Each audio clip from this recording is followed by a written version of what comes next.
यदि यही बात है तो हमारे होते हुए तुम अपने आप को निस्सहाय मत समझो। अंगद, तुम हमारे पुत्र समान हो। हम तुम्हें तुम्हारा राज्य वापस दिलाएंगे। तुम्हारे पिता की गद्दी पर तुम्हारा ही अधिकार है। तुम अपने आप को विवश मत समझो। अपने हृदय में प्रतिशोध की ज्वाला को बुझने मत दो।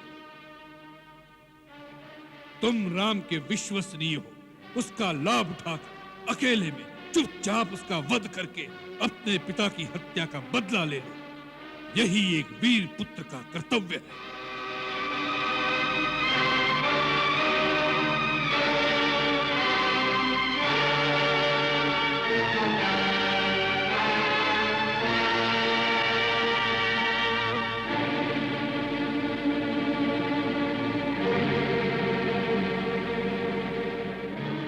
हे दशानन, आप बार बार वीरता का बखान कर रहे हैं, परंतु सच्ची वीरता के गुण नहीं जानते महाराज। प्रतिशोध वीरता की निशानी नहीं होता और कायर कभी शत्रु को क्षमा करने का साहस नहीं कर सकता। यदि श्री राम प्रभु आपके अपराधों को भूलकर आपको अपनी शरण में आश्रय प्रदान कर दे तो यह उनकी महानता है, उनकी उदारता है, उनकी परम वीरता है, कायरता नहीं। जिन्होंने अपने बाणों से आपकी नानी ताड़का, आपके मामा मारीच, आपके भाई खर दूषण जैसे योद्धाओं को आपकी विशाल सेना समेत अकेले ही मार दिया, उन्हें शक्तिहीन मत समझिए। वो तीनों लोगों के स्वामी हैं। मेरे महाबली पिता ने मरते समय मुझे यह भेद बताया था और आज्ञा दी थी कि मैं उनके श्री चरणों की सेवा करता रहूं। इसलिए आपको मुझ पर दया करके मेरी सहायता की आवश्यकता नहीं। अब अपने आप पर दया कीजिए और हो सके तो श्री राम की शरण में जाकर अपने देश और राक्षस जाति का नाश होने से बचा लीजिए। बस!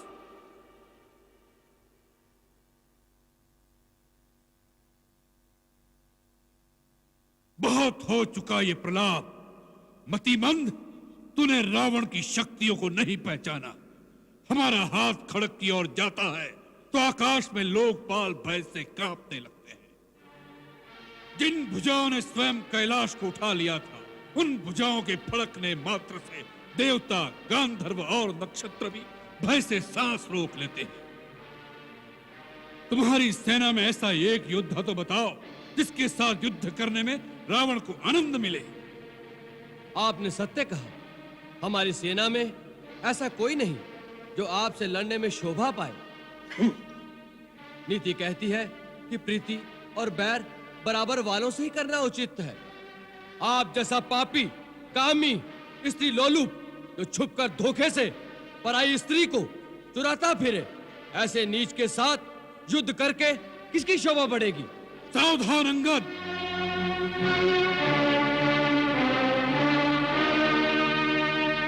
ये मत समझो कि तुम दूध बनकर आए हो, इसलिए कुछ भी कहो हमारे हाथों बचे रहोगे। दूध की भी कुछ मर्यादा होती है। यदि रावण के सामने सीमा से आगे बढ़ा तो यही तेरा शेष प्रलाप होगा। अब आगे, यदि तुझे रावण की सहायता नहीं चाहिए तो उसके क्रोध से डरो। रावण रावण कितनी बार इस नाम को दोहराएंगे महाराज? मैं ये जानना चाहता हूँ कि जगत में कितने रावण हैं। मैंने कितने ही रावणों के नाम अपने कानों से सुन रखे हैं। महाराज, इनमें से आप कौन से रावण हैं? एक रावण तो मैंने सुना है कि वो राजा बाली को जीतने पाताल में गया था। वहां बच्चों ने उसे घुड़साल में बांधकर बहुत पीटा था। तब बाली ने ही उसे दया करके छुड़वा दिया। और एक रावण के विषय में मैंने सुना है कि सहस्त्रबाहु ने एक जंतु की भांति कीड़ा समझकर पकड़ लिया था। तब पुलस्त मुनि ने उसे छुड़वा लिया था। एक और रावण की बात कहने में संकोच लगता है, क्योंकि कहते हैं मेरे पिताश्री उसे अपनी काख में दबाकर अपनी पूजा करते रहे।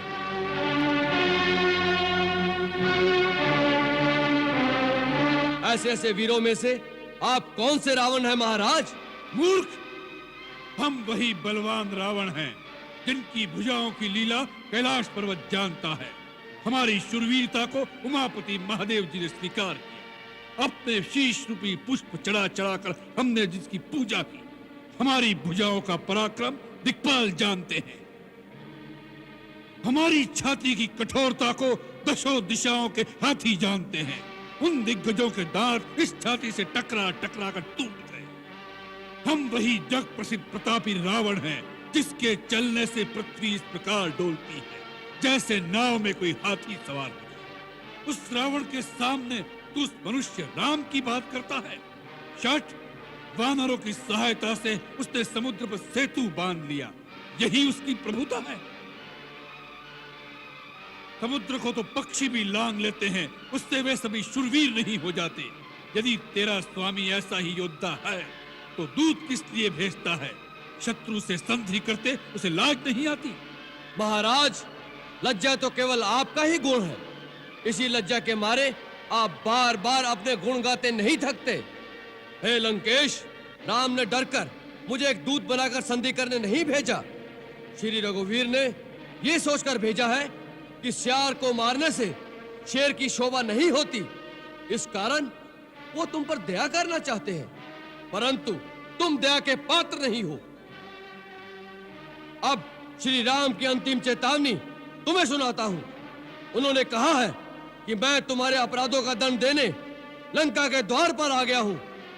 ब्रह्मा के वर के कारण तुम्हें जो अभिमान है, उसके नष्ट होने का अब समय आ गया है। राक्षस अधम, यदि तुम सीता को लेकर मेरी शरण में नहीं आए तो मैं इस पृथ्वी को राक्षसहीन कर दूंगा।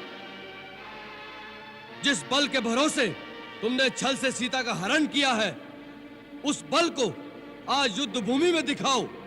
मैं मंत्री, पुत्र और बंधु बांधुओं सहित तुम्हारा वध करूंगा, क्योंकि तुम्हारे मारे जाने से तीनों लोक निश्चित हो जाएंगे। इस रावण रूपी जहाज के डूबने का समय आ गया है। अब भी समय है। जिसे श्री राम की शरण में आना हो वो आ जाए। वानर!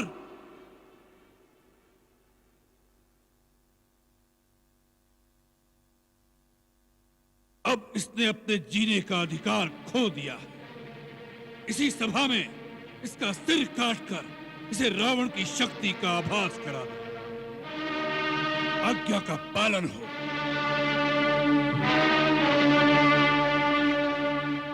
ठहरो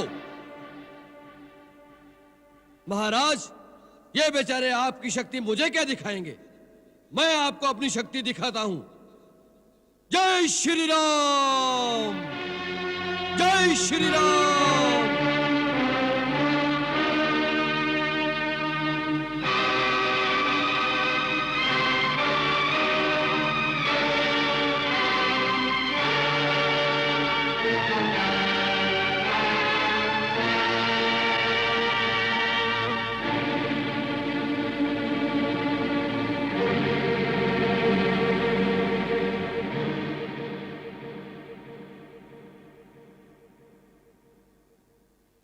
हे लंकेश, यदि आपको अपने योद्धाओं की शक्ति पर बड़ा मान है तो मैं श्री राम की ओर से आपके समस्त योद्धाओं को चुनौती देता हूं। मैं अपना पैर आपके इस दरबार में जमा देता हूं। यदि आपका कोई योद्धा इस पैर को धरती से उठा सके तो मैं अपने स्वामी की ओर से यह वचन देता हूं कि वो अपनी हार मानकर इस लंका से वापस चले जाएंगे। जय श्री राम!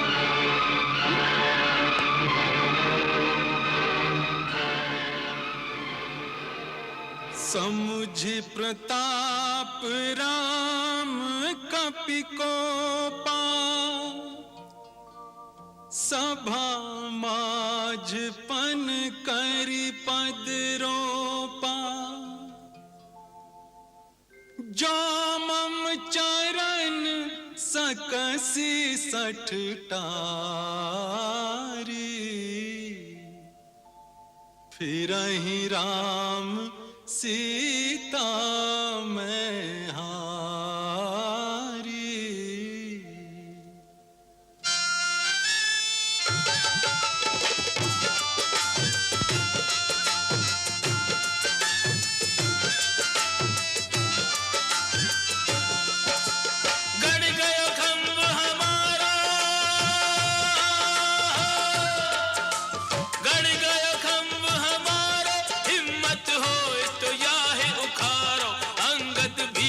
सभा में ठारो, बोले राम जी की जय। अंगद बीच सभा में ठारो, बोले राम जी की जय। पैर पकड़कर इस बंदर को धरती में पछाड़ दो।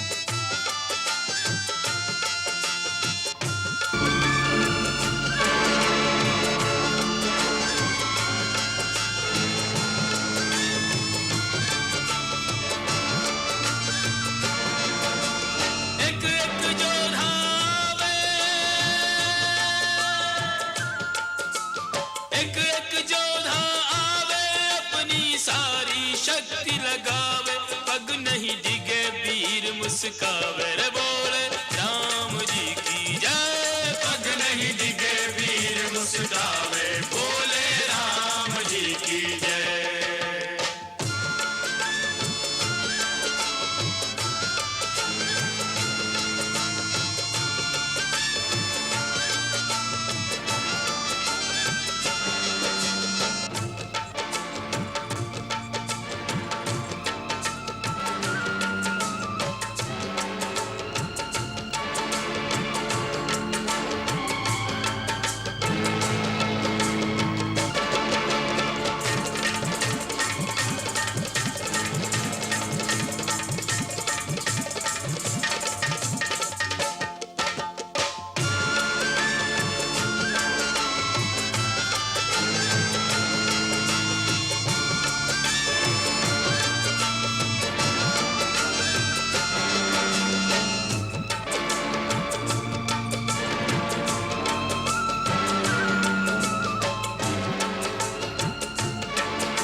मुस्कावे रे बोले राम जी की जय। पग नहीं डिगे वीर मुस्कावे बोले राम जी की जय।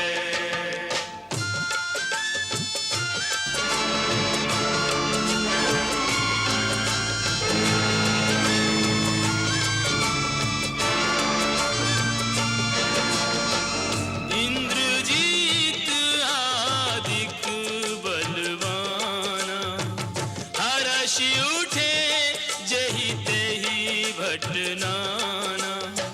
सत नहीं डोले जैसे सतवंती नारी को, मन नहीं डिगे जैसे साधु ब्रह्मचारी को। अटल विश्वास जैसे प्रभु के पुजारी को।